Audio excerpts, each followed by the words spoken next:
Wait, you want to do it? What? I did it already, I guess. Hello everyone. Am I audible?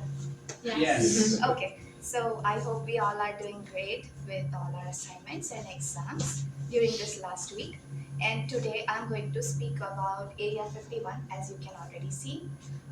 So what comes to your mind's eye when you hear the word Area 51? Aliens. Anything else? Aliens. Aliens. Government.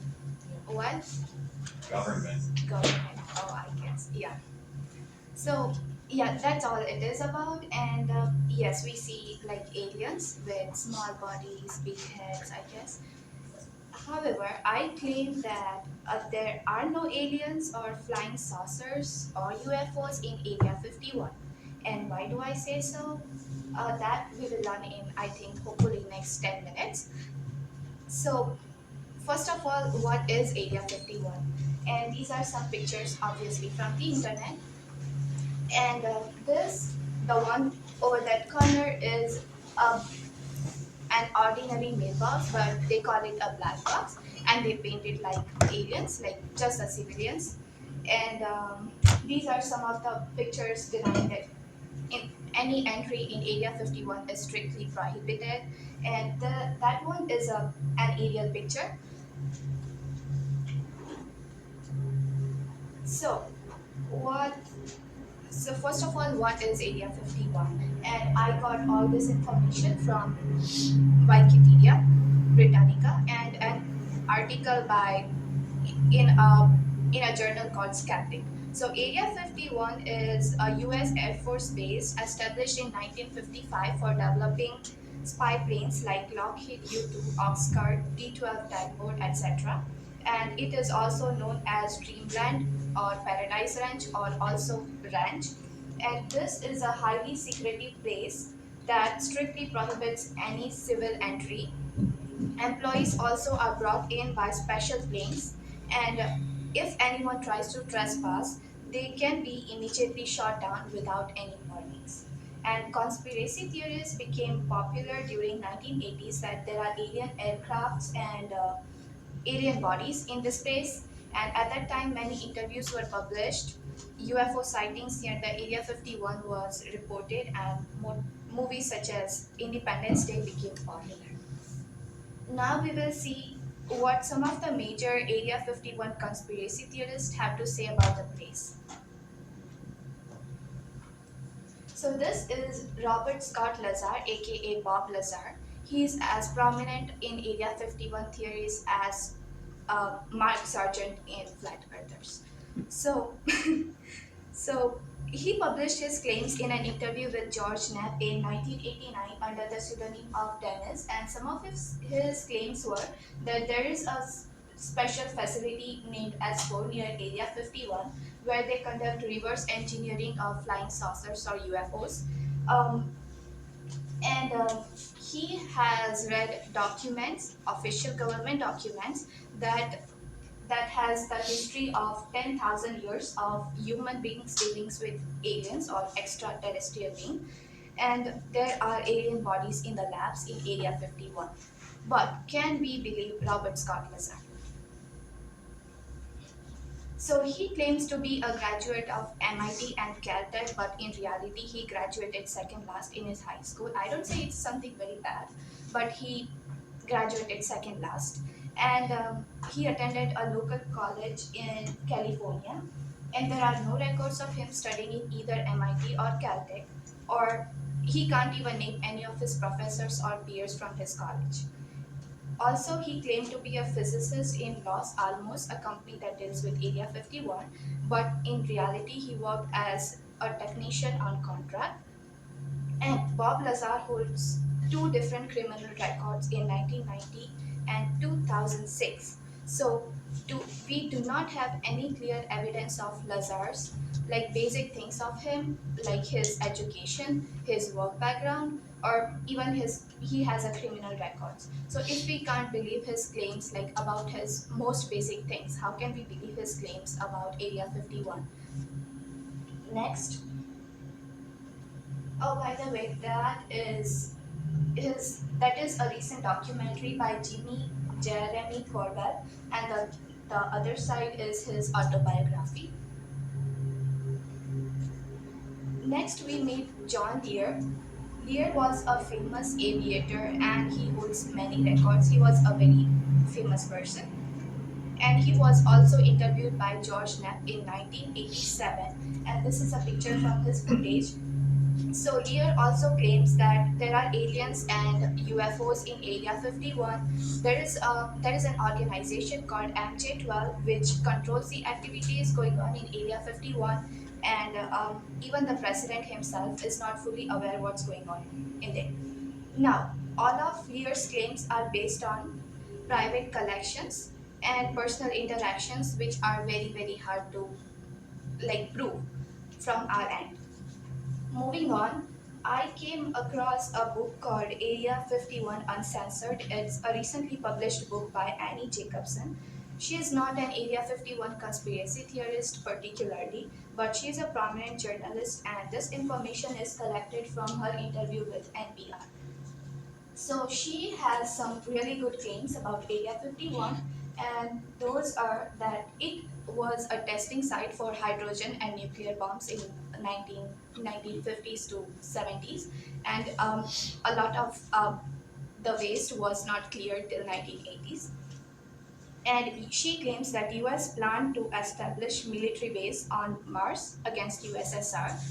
Ozone layer was damaged by activities conducted by US, and UFO from Roswell was a plane developed by Germans supported by USSR. It was a plan to defame USA, and there were indeed aliens in Roswell UFO, who were genetically or surgically modified humans. That means she claims that they were not aliens, they were humans, but they were modified. But once again, we are disappointed by confidential connections of the author and who provided her the information. To give a little background story, either a hot air balloon or an aircraft crashed in Roswell, New Mexico, which has also been considered as UFO, which happened in 1947. So, as a biology student, I found Jacobson's claims of genetically modified humans very interesting. And in today's date, it does seem possible that it is okay to think that humans might be genetically modified and they can seem as aliens. So, if we look at the timeline,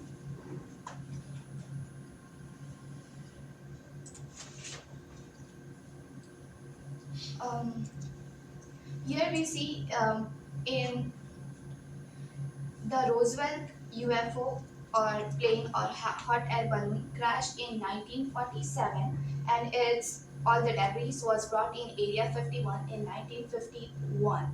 So, which suggests that even if the pilots of the plane or hot air balloon were maybe like 13 or 14 years old at least to at that time, they must have been modified or they must have been born around 1930s. But according to the genetics timeline, even the structure of DNA was not deciphered until 1950s, and the first artificial genetic modification in bacteria happened in 1972. So these timelines do not match each other, and if even if like USSR or Germany was able to find this out as early as 1930s, they must have had much better use than simply making unknown UFOs without any claims and sending them to US just to defame the USA. Till now, we looked at different conspiracy theories. Now we will look at what the US government has to say about it. So, the government, until 2013, the government was completely silent about it. They never officially recognized that there is a place called Area 51.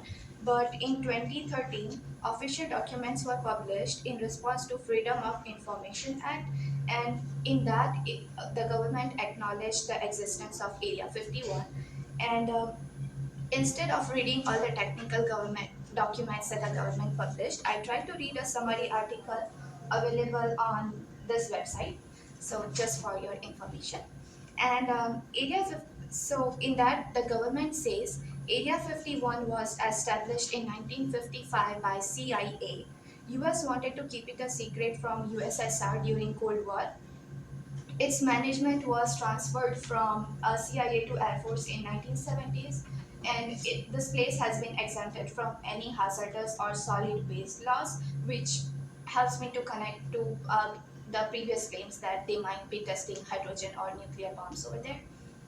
And in 1990s, and its primary purpose was to develop stealth aircraft like special spy planes, and also exploitation of covertly acquired Soviet MiGs, that is Soviet spy planes. So now you would ask me, what about UFO sightings around Area 51? We got all the basic information, but uh, they cited a lot of UFOs around Area 51. So what's the deal about that? For that, we will watch and compare two videos.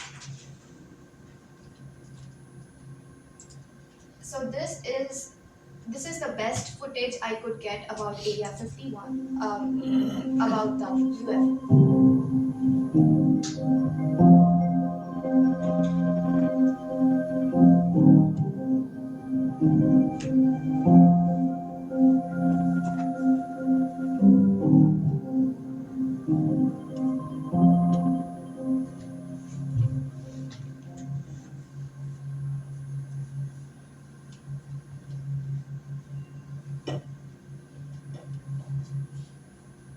Oh, that was it. Just that.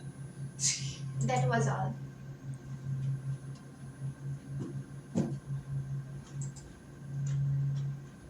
Yep, that's the UFO. Did you see it? Yeah. You want to? Obviously a UFO, right? Totally. Now Obviously. we will look at another video.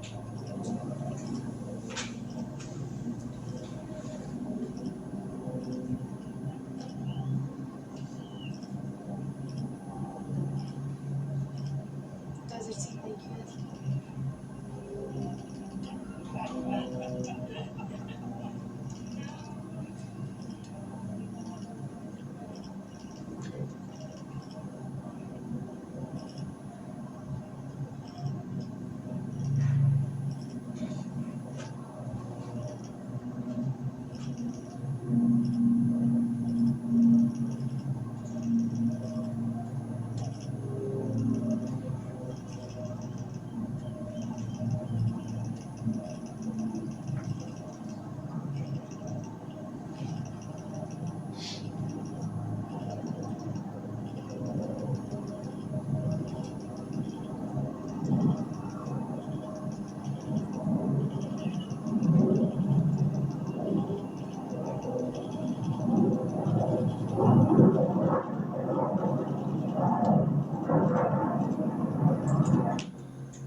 So I believe you can already spot the similarity.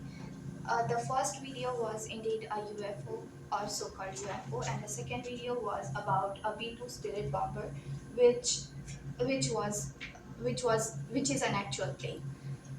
According to an article by National Air and Space Museum, there is a difference of 55 knots per hour, or 57 miles per hour, between a speed of SR-71 Blackbird, that is a plane developed in Area 51, and a Boeing aircraft. So, provided the shapes and similar speed and provided the high speed and similar shapes, UFO to the hypothetical UFO to these planes, an observer can easily mistake it for UFO, which may explain why so many UFOs were sighted in near Area 51. To conclude, Area 51 is indeed a real place. it is possibly used for maybe developing military aircraft and a testing site for bombs. Sadly, there are no evidence of aliens or UFOs. Any questions for me?